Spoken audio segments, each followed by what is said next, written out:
Imagine a world where everybody is connected. Imagine a world where somebody in Japan can do a transaction with somebody in the United States without high banking fees. Imagine a world no longer ruled by greedy corporate banks. There's going to become a time when we think of central banks in the same way we think about calling an operator to talk to a friend on the phone. This weird, annoying entity that came between us and the things we actually wanted. You aren't going to drown in fees anymore. You aren't going to borrow money from a bank. You aren't going to fight a half a dozen middlemen. It'll just be you and your money anywhere on earth. And once this happens, cryptocurrency could very well make the US dollar obsolete.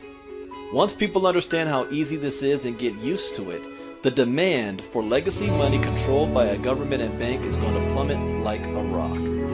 Welcome to the world of cryptocurrency.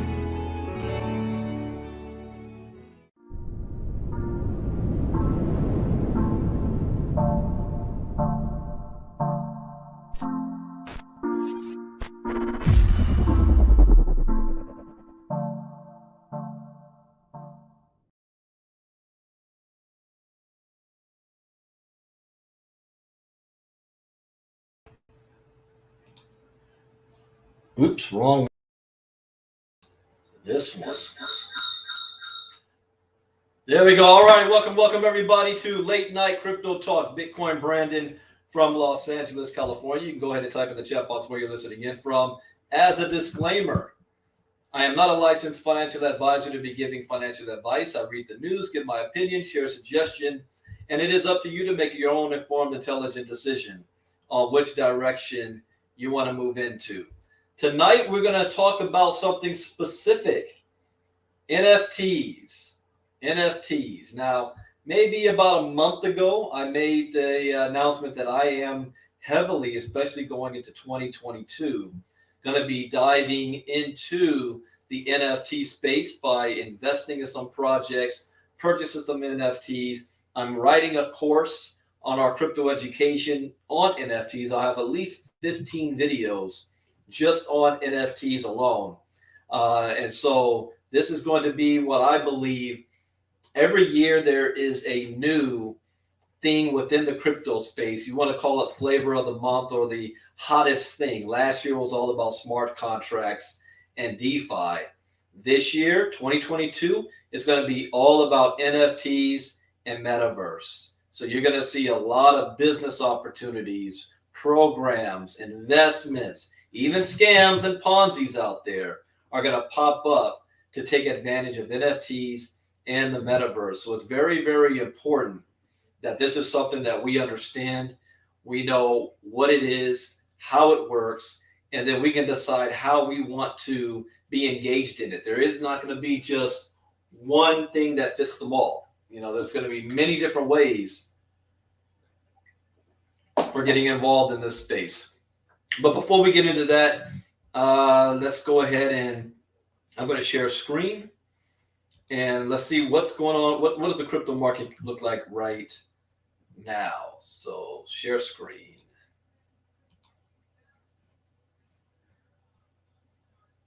Okay. So let's see. Right now, the market cap is at 2.35 trillion. This still load up. Okay, let me refresh.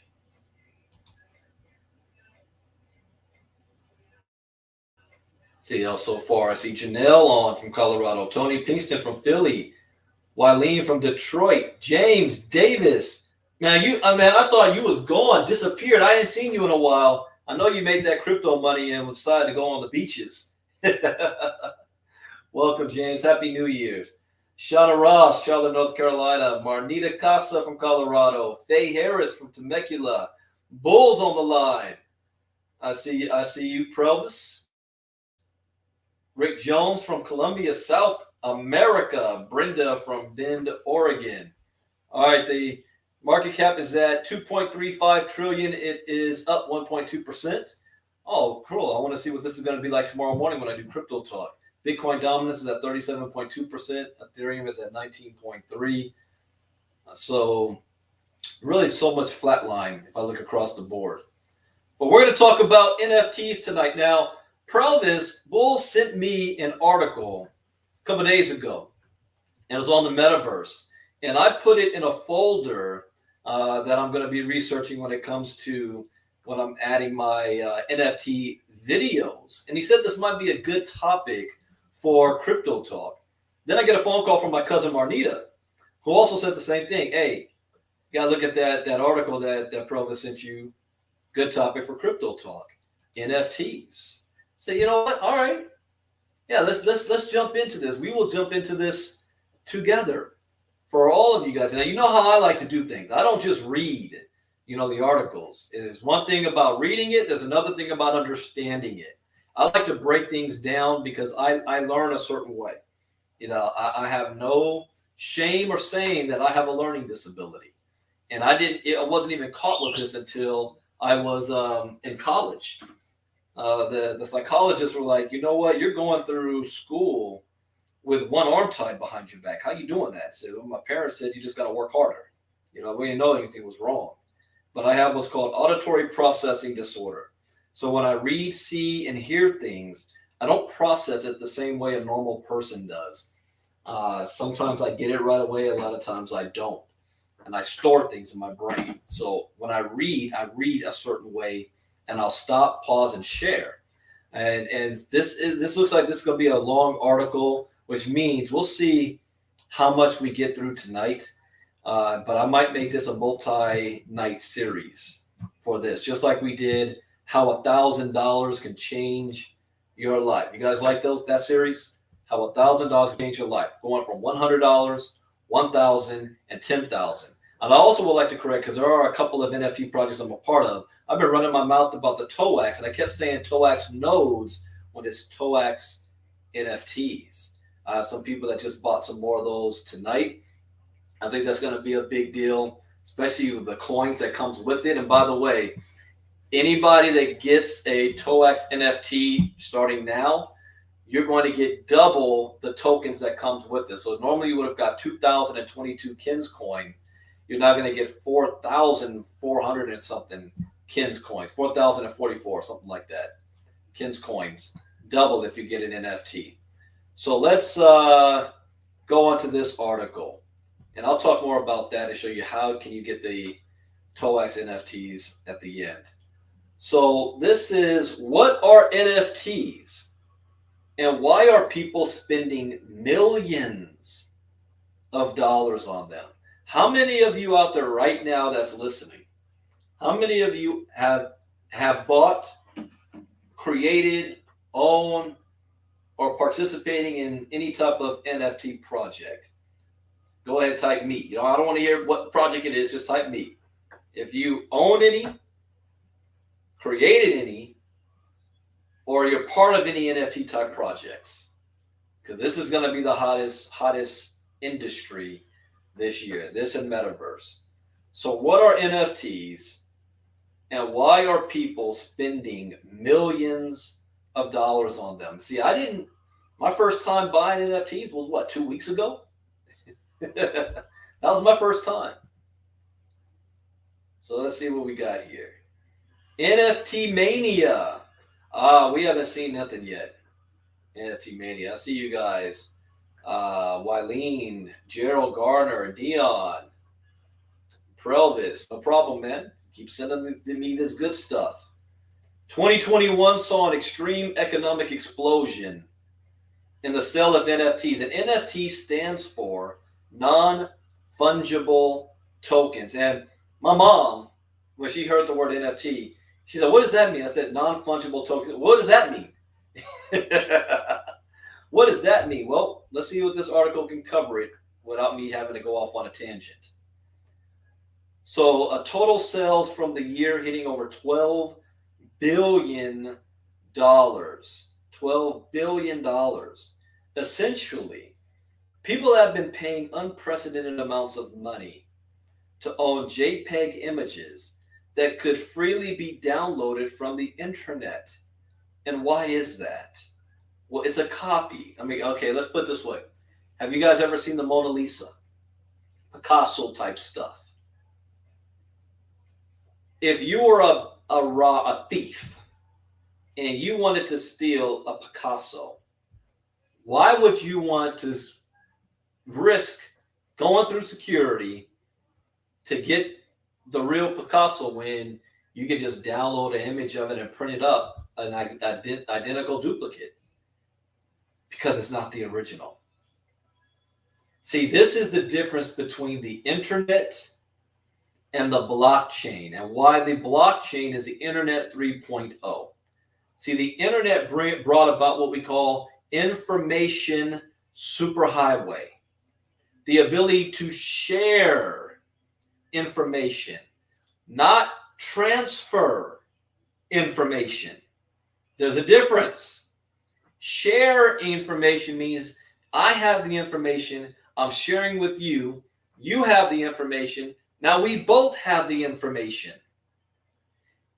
Now, remember when file share came online and you had Napster and all these other file shares where people were downloading movies and music? Why was it considered illegal? Because you don't have ownership of that. You don't have the right to be making money off of something you didn't create, sharing duplicates. Because that's all the internet can do. What the blockchain allows you to do is transfer ownership of a content, of an idea, of a creation. You're transferring ownership of it digitally. So you're not putting something in the mail. It's not being FedEx to you. It's not UPS to you. You're not going down to the dealership and picking it up. It is coming to you digitally. So when it leaves one person's hand, it's not a copy of it where this person still has a copy. It is now transferred over to the other individual. Does this make sense? This is how I had to break it down to my mom. I said, you're now transferring ownership of it digitally, and the blockchain is keeping a record of it to verify that transaction. So there's no need for the lawyers, for judges, for third party, for accountants, or any of that, or receipts. The blockchain is the receipt. Okay? That's the most, I think the other day when I tried to explain this, I did it in the form of baseball cards. But I want to see, let me not go on my own tangent. I want to see what this article, how they break things down. See if I can learn something new. So what even are NFTs? To put it simplistically in a single sentence, an NFT is basically a piece of data, a token, that declares that somebody has 100% complete and undisputed ownership of a unique asset, often digital art. An NFT can be compared to a deed for a property. It proves who the owner is. Does that make sense? I like that analogy. The deed to a property. Like if anybody were to buy you a car, you don't own the car unless you have the paperwork. You have the deed. Whoever holds the deed is the owner. So that's what this is. I like that analogy. Like a property deed, an NFT declares ownership of something. Actually, NFTs can in fact be used as property deeds, both for property in real life and for property in the metaverse. That's why, the metaverse and NFTs almost are going to go hand in hand. Ready Player One come to life. As of now, NFTs usually declare ownership of images, such as JPEGs. However, NFTs are also commonly used for gifts, short videos, items in games, music, and other types of usually digital assets. Let me make a prediction. No. Let me give you a spoiler alert. Everything in the world is going to be an NFT. In fact, just imagine the whole world as we know it, and then digitizing it into a virtual world and it being recorded through NFTs. Right Grandpa always said, you want to be wealthy, buy land, right? Buy property. Because no matter what the market does, the property will always be there. The land will always be there. What if? I'm like, it's not even a what if, because this is happening. You realize that demand for land in the metaverse and video games will be selling just as much as land in real life, if not more. Will you ever be able to move on that land in the virtual world? Well, not physically, but your virtual character can claim that land. I don't remember what movie it was. I don't know if it was Boiler Room or Glengarry Ross or Wolf of Wall Street. One of them, there was a line that said, money is where the people are. That's where the money is. Money is where the people are. And it doesn't matter if the people are someplace in the physical world. But what if they congregate in a large area in the virtual world? Don't you think advertisers would love to drop whatever they're advertising in front of those as many eyeballs as possible? Why do you think Super Bowl commercials cost so much money? Because it has the most eyeballs watching TV at the same time. There's going to be a mad gold rush in this whole metaverse space. It's already starting to happen. Now check out this JPEG here. Yep, hey B, leaning into NFT projects a bit? Absolutely. Check out this JPEG here. Look at this. It's just an image. I can right click, save image as. I can copy this image if I wanted to. The NFT Everydays, is that what this is called? The NFT Everydays. The first 5,000 days sold for $69.3 million in February 2021. This JPEG isn't worth $69.3 million, but the data file, the NFT that states and proves ownership of this JPEG, is worth $69.3 million. As a kid, I never understood, like watching movies and rich people always had expensive art on the walls. And in my little mind, I'm thinking, well, it must be the greatest, art piece. And then I look at the art, I'm like, I don't get it. I don't understand it. Why is that so special? Oh, look at the curves. Look at the shading. This is the neoclassical era. This is the Renaissance era. I'm like, I don't understand any of that crap. It looks stupid to me. Where's my poster on Michael Jordan? That's how I was. Why are you going to put that stupid thing on the wall? Because it wasn't about the picture itself. It was the value of it. It was an original. The value of it.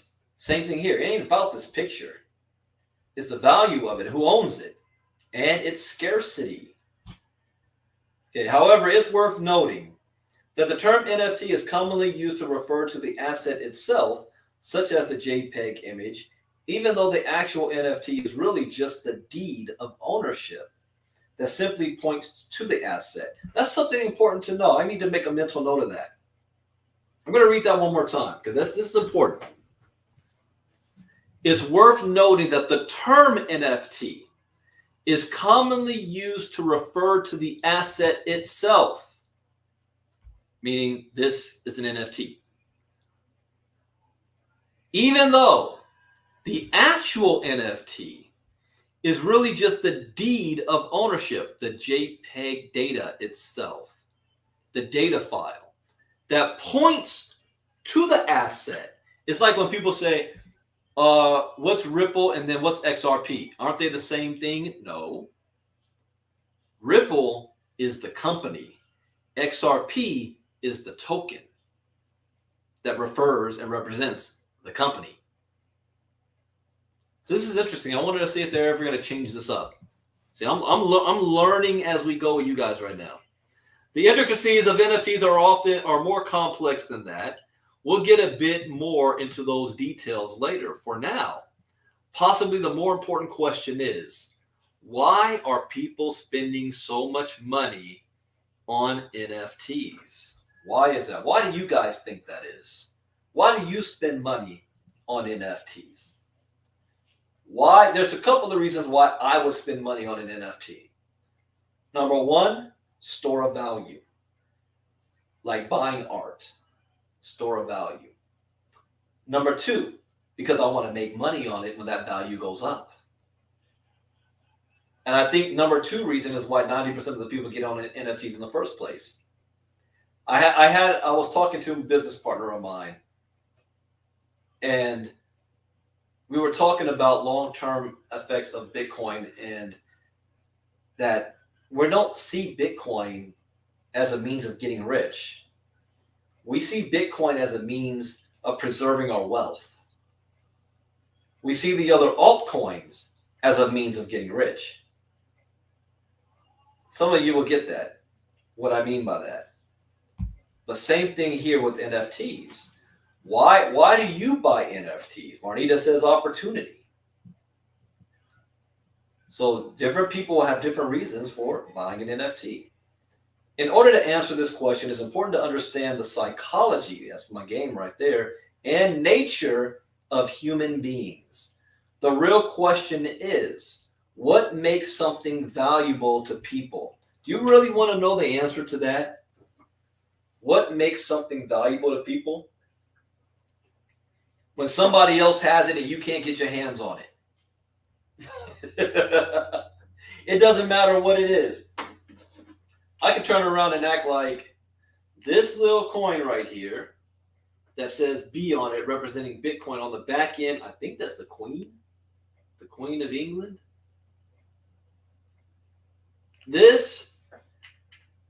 What if this was the only coin in the world and I had it? And because it's the only coin in the world, other people want it. And I'm like, oh, really? How much are you willing to pay for it? I'll give you $10 for it. $10? How much you willing to pay me for it? I'll give you $20 for it. If that guy's willing to give me $20 for it, you want to give me 10. You want to go higher? Well, I'll give you 50. Really? The other guy, I'll give you 1,000. This guy, I'll give you 1,000,000.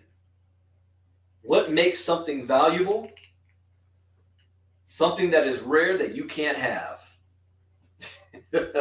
Doesn't matter what it is. The psychology of value. Oh, and I got to say this for the record. I have not read this article. I'm reading it for the first time with you guys. So the psychology of value. A history of value. For millions of years, humans were focused solely on surviving. Rudimentary tools, vital to food collection and survival, were the only objects that had value. Nothing else was worth creating and possessing. Remember when we talked about The Secret the other night? I talked about what is, I didn't use the word what is valuable, but most people are spending their day-to-day lives just trying to survive. And because of that, they never have time to even think about their wishes, goals, and desires. What you would do in life if there was money was not an issue for you anymore. You know how many people's going through money mania right now? What's going on with the lottery? Nobody won the lottery last night. What is it? 600 something million dollars right now? 600 plus million. This is probably the biggest time where most people are in dream mode, because people are going to go to sleep tonight after coming home from work. And I remember those days buying lottery tickets in the work office pool. Yeah, we spent $200 on lottery tickets, and we went in as a group, we split it, and blah, blah, blah, this and that. You're driving home. Have you ever experienced this? You leave your job and you're on your way home and you get into dream mode. You might stop at a red light and you take that opportunity to think, man, today was a hard day. Man, if I won that lottery, I'd be able to quit my job. I'd be able to go shopping. I'd be able to go anywhere I want in the world, wake up when I'm finished sleeping. And you start going into dream mode. Next thing you know, you're pulling up to your driveway and you're like, wait, whoa, how'd I get here? Has it ever happened to anybody, or was it just me? Because I used to do that all the freaking time. I was always in dream mode. I just automatically drove home, but I have no recollection of actually driving home. I just pull up in the drive. Whoa. But you went in dream mode. That's what's going on right now with the lottos. Everybody is in dream mode. But most of the time, humans, and that was at the early on, but still even today, focus solely on surviving. Uh-oh. What did I do? Okay. Scroll down. Originally, the only items humans value were practical items that could directly contribute to survival. I gotta tell you, I'm a practical man when it comes to things. I look at. I'm not a high floss type guy. Yeah, I like the finer things, but shoes. I've never been a sneakerhead, Jordans and all that. Maybe when I was real younger. But now, if it fits, I'll wear it to the toes in it. I don't care. I don't care about my clothing as long as it's clean and it fits. Everybody else dresses me. I just because to me, I'm practical. Just give me what functions, what works. My brother, on the other hand, is complete opposite. He's got to have the best of everything. Period. That's just how he is. So and I get in trouble with that. I think practically. I think if I'm going to buy something that's not based on want, is more based on need. Like right now, I do want stuff. I want about $5,000 worth of more stuff here in my office, including this. I'm going to get this big ass curved TV. I'm going to have that. I'm getting another PC. I'm upgrading my laptops. I'm getting more furniture. And I can do it right now. However, that's what I want. It's not necessarily what I need. I don't need it. I already got 1, 2, 3 computers in here, 2 big TVs in here. So that's 1, 2, 3, 4, 5 screens in my office that work perfectly fine. So I'd rather spend that money on crypto than getting me some new toys. So this is how the psychology of most people are. They're about survival. Then at some point, and has this happened for you yet, humans began to value certain objects that weren't used strictly for survival purposes. Flowers were likely the first objects valued by primitive humans that didn't offer any practicality besides being beautiful. I mean, women, doggone it, y'all love freaking fresh flowers, right? There was a practical use for flowers back in the day. You want to know what that practical use was? Well, there was no showers and baths in every home. So people stunk. They smelled, they were filthy. Taking a bath was a luxury. So during weddings, the whole bouquet of flowers, why the bride walks down holding a bouquet of flowers or the flower girl is behind the bride. Do you know why? Because the scent of the flowers was supposed to mask the stench of people, because people stunk. So then, I can see why you buy a gang of flowers. But today, you women love freaking flowers. You want to put a smile on your significant other's face just for no reason whatsoever, buy flowers. Yeah, that's a good idea. Get you out the doghouse all the time, right? Buy flowers. So if that was the first thing primitive humans like, that ain't changed because it's still that way today. I want to take a nice bubble bath with flower petals and roses everywhere. Valentine's Day, all that stuff, okay. Later on, humans came together to establish the first remnants of civilization. There you go, Miss Debbie. I love flowers. After advances in agriculture and pottery, surpluses of food were able to be stored in ancient granaries People had excesses of food, and as a result, more free time. Oh, I'm going to really like this article. I see where they're going with this. With their newfound wealth of extra food and free time, citizens of early civilizations became able to afford to value objects solely for their aesthetics. Compare this compare this concept loosely to 2020 and 2021 COVID-19 lockdowns. Many people had excess free time and excess wealth as they weren't able to go out and spend money.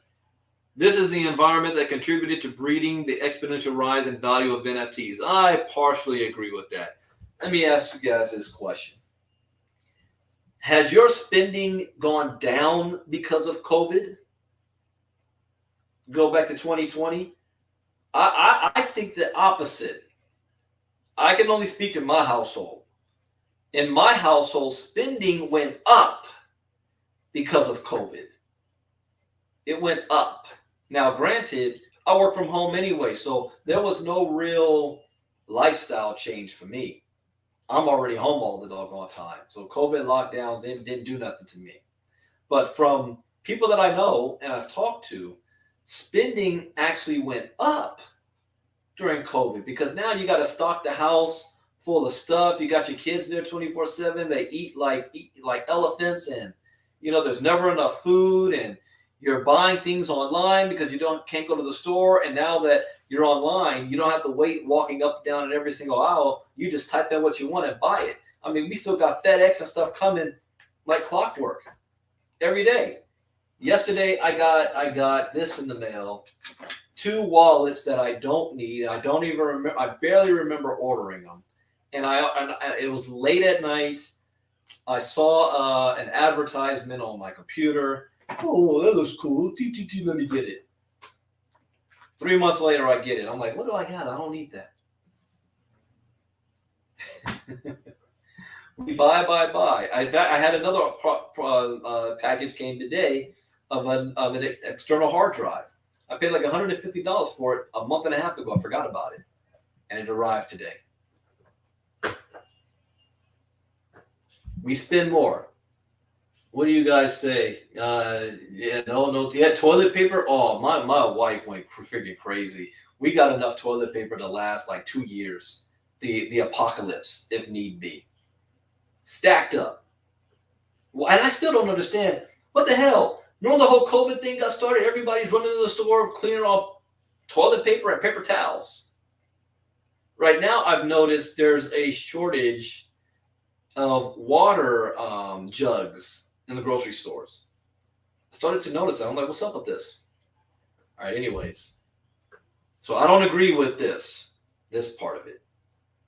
The first artisans rose, people who didn't contribute any survival value to a community, yet who are valued for the beautiful and unique items that they brought into the world. You know what? If we go back even today, there are people who, I guess it's in the eye of the beholder, don't contribute a doggone thing to community, yet are considered celebrities, socialites. Like, what do you do? What are you actually contributing besides being pretty and having a nice ass? I'm saying, what do you do? And then their response is, I'm pretty and I have a nice ass. People like to look at it. That's valuable. Yeah.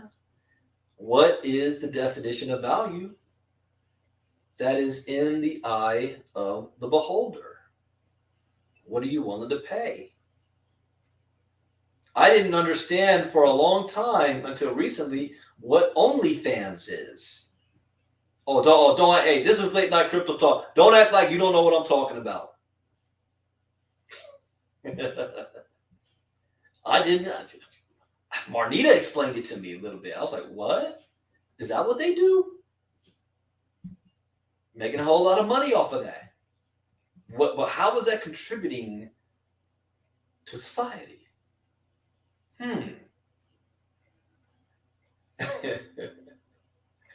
Joe, man, I don't think there's too many people that's going to argue that.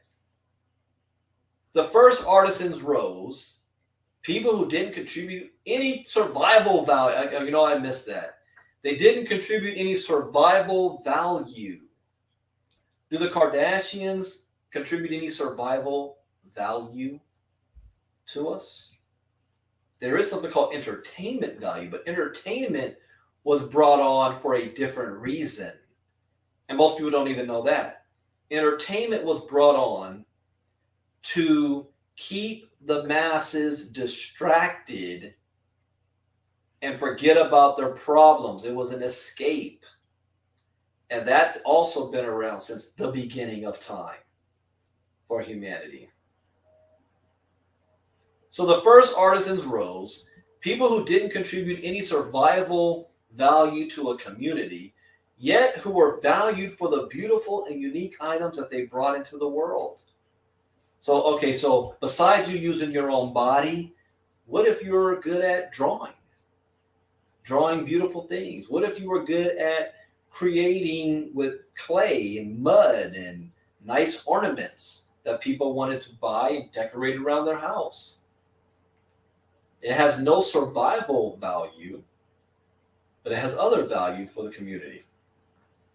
Even before currency, people would feed specialists, such as artisans, so that those people could dedicate their time and energy toward creating objects that were valued by society for their aesthetic. So in other words, if you're not out there hunting and shooting and bringing in the food, you're not out there farming the ground, don't worry. We have people that's going to do that.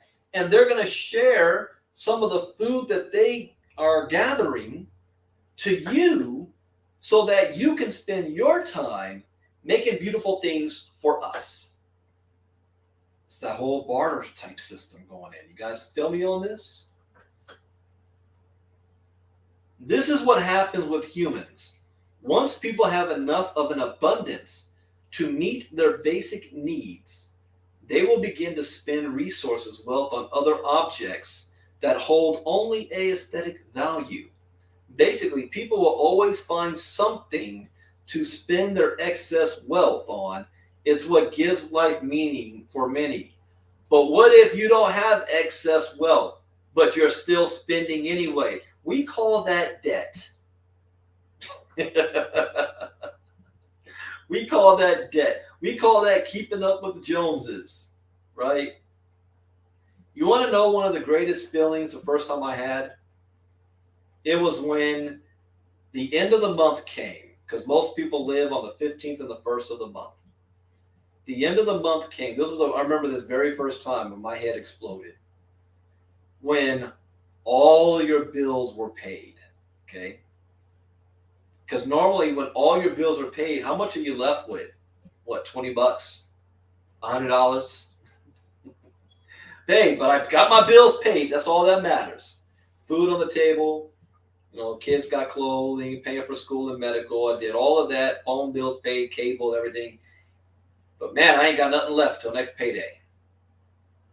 When I did that, all of my bills were paid. And then I still had an extra $10,000 in the bank. I was like, I'm rich.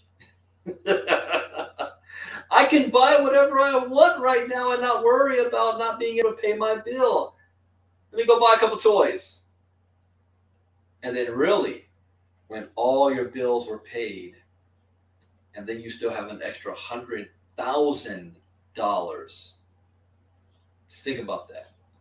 All your bills are paid, and then you still have an extra $100,000. What will go through your mind? I gotta use that when I do mindset training. What's going to go through your mind? What are you able to do? Anything you want. But unfortunately today, people are not spending their extra resources because there is no extra resources. They're living in debt. When it comes to what determines value, when it comes to possessions, and art especially, people generally want to own something that is significant and valuable in the eyes of other people. In determining the value of a piece of art, two of the most influential factors are how popular it is and how rare, exclusive, or scarce it is. That is true. Hey man, why is that thing great? Why you like that? It's popular because other people do. Yeah, but why do you like it? I don't know. I think it's crap, but other people like it, so I guess I need to have it too. Popular and is rare. Age and historical significance can play a part too. And that's a great quote, Provis. Profits are better than wages. Wages make you a living, profits make you wealthy. That is true. Most people don't know that either. They don't understand that. Your emperors would hold entertainers in a higher light until they weren't funny goods and they were beheaded. That is true. Get their tongue cut off. You don't make me laugh anymore. Off with his head. If nobody in the world had ever talked about the Mona Lisa, then it probably wouldn't be worth too much. Leonardo da Vinci was even already famous when wasn't even already famous when he painted it. As well, the highly publicized theft of the Mona Lisa in 1911 made its value skyrocket. Popularity creates value. Isn't that always that saying? I'm worth more dead than I am alive. That saying. Leonardo da Vinci was not what? Wait. Am I not reading that right? Was Leonardo da Vinci already famous when he painted it? But nobody ever talked about it until later. Its value went up way after he died. Additionally, if everyone in the world had an authentic Mona Lisa, then it would be worth nothing. Scarcity creates value. Like cars. There's some cars, only 2 were ever made in the world. There are only 5 were ever made in the world. I got one of them. Scarcity creates value. Additionally, if everyone in the world had it's not only applied to art though. These are the same phenomena that give value to precious materials.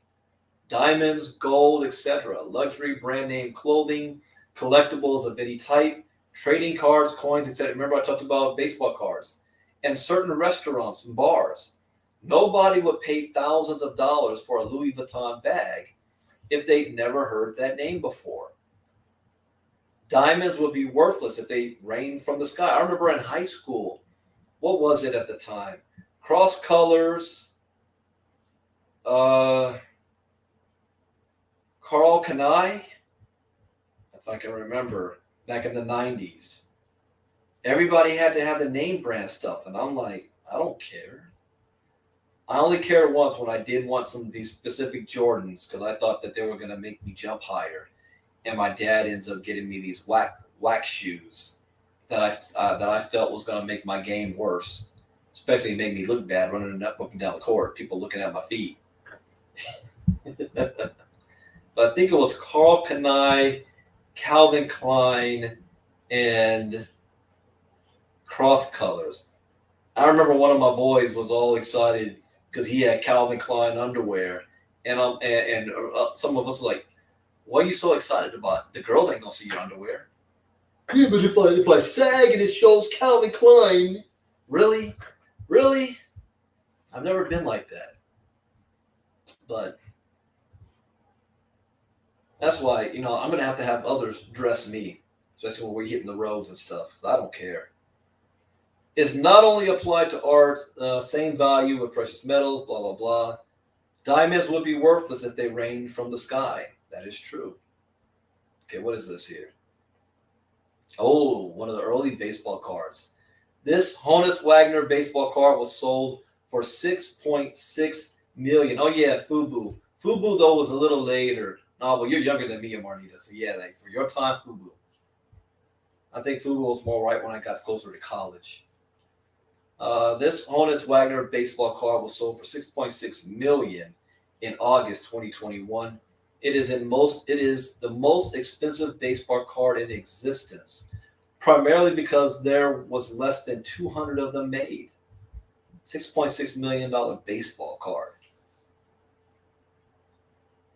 Ladies, is this what y'all want? I mean, take a good look at it. This is the purses you want, as long as it says Louis Vuitton on it. The price range of a Louis Vuitton bag is anywhere from roughly $1,100 to $6,000 for a purse. What is it? Bulletproof? What can this thing? Can it transform? Money bags? People certainly aren't paying that only for the high quality material. The fact that most people can't afford a Louis Vuitton bag creates an artificial scarcity, which increases demand. Isn't that Bitcoin? But Bitcoin isn't not an artificial scarcity. There is only 21 million. Oh, it's Michael Kors bags? Provis? They want Michael Kors. Michael Kors, Louis Vuitton. I don't even know. I don't know. I'm so out of it. I don't know what's hot, what's not. I don't know. Being able to have something that most other people want but can't have is a concept that gives many things in this world value. That is true. All right, I'm going to go one last section and we're going to end for the night and we'll continue part 2 tomorrow. What makes some NFTs so valuable? NFTs are, in a way, the epitome of popularity, hype, and scarcity creating value. FOMO, fear of missing out. As an example, let's take a look at this NFT, CryptoPunk number 7523, that sold for $11.7 million in June 2021.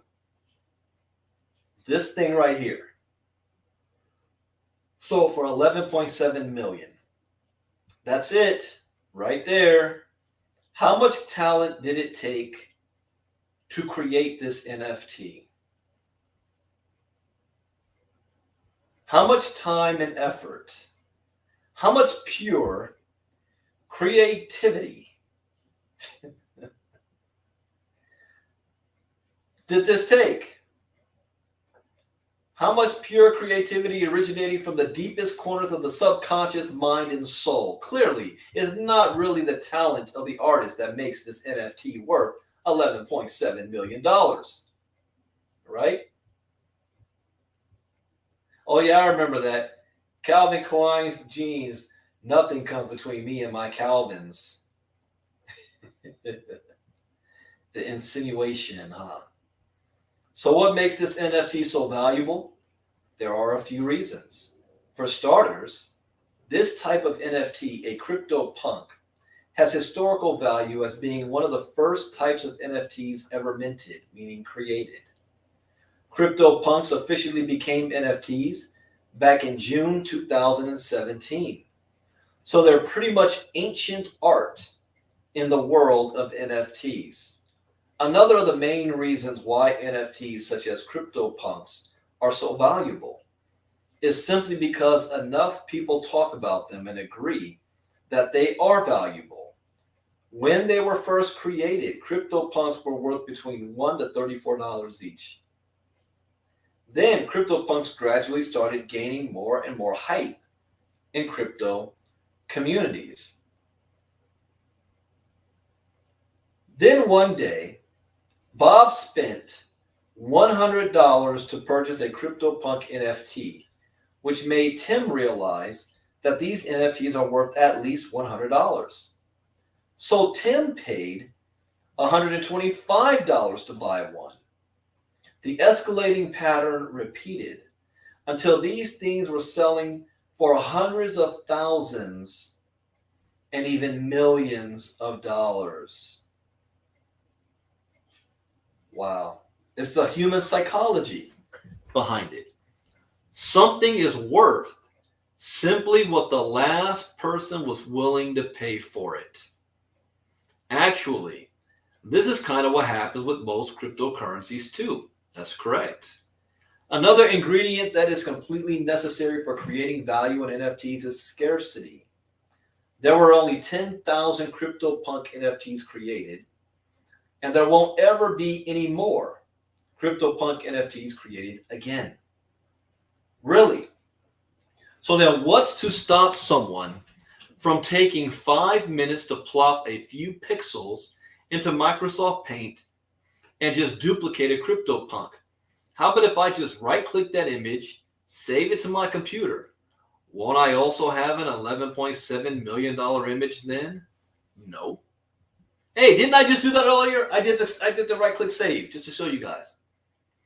If I save the image to my computer, then won't I also have a JPEG worth 11.7 million? Well, this is where we need to talk about blockchain technology.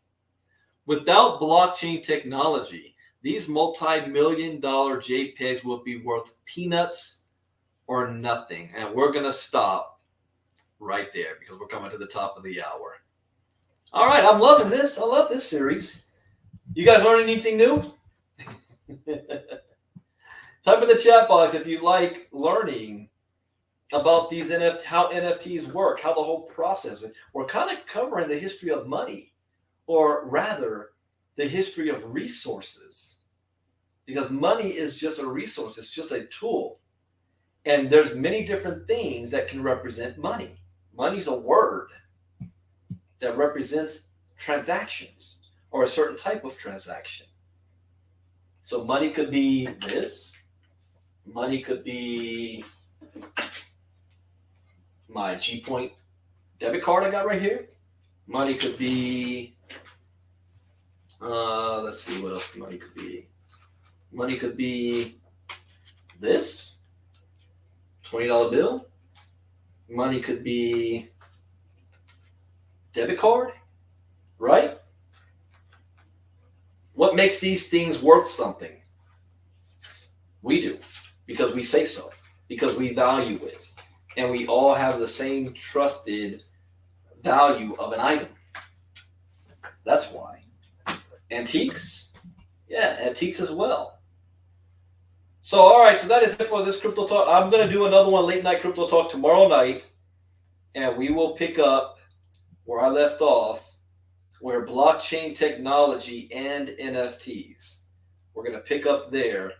Thursday nights, I will be doing a late night crypto talk. If we're still going, I might be part 3 of the NFTs. But I'm going to have a major announcement. I will be officially announcing the name of my new, can I call it brand or movement? You know, you guys know me as Bitcoin Brandon.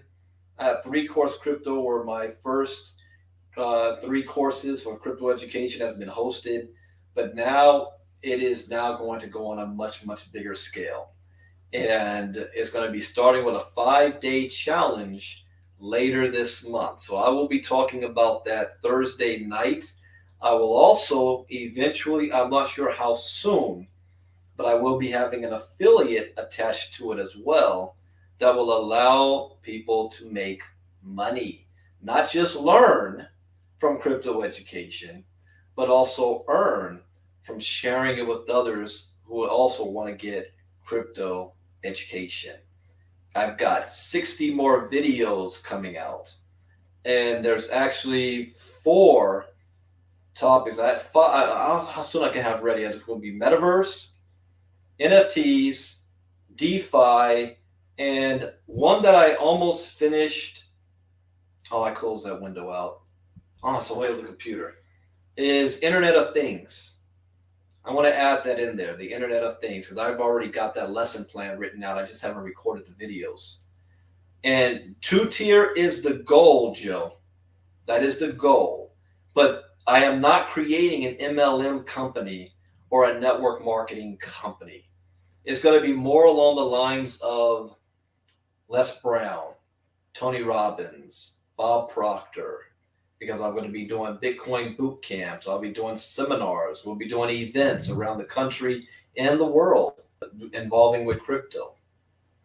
But I will have an opportunity for people to be able to earn from selling. Just like my 3-course crypto, you get a referral fee. If you refer somebody who gets my crypto course, you get a percentage of it. So we will have that as well. And I know there's people that can make a lot of money with that. You bring it to your right community, you can make a lot of money. So I will be announcing that on Thursday night, the official name, and I might even show the brand itself. I might even do that. I got to talk to my marketing team if they'll allow me to do that. But things are about to happen very, very fast. This is going to be a great, great year, and I'm excited. 2021 was a pretty good business year, but it's going to be nothing compared to 2022. We're getting this thing started off right, but education is key. Education is everything. And if you're looking for how can you get crypto education, get back to the person who either invited you here or send me a private message, and I'll show you how you can get your crypto education on. With that, take care, everybody. I will be back for early morning crypto talk tomorrow morning at 11 a.m. Eastern, 8 p.m. Pacific. 8 a.m. Pacific. Take care. Bitcoin Brandon out. Bye-bye.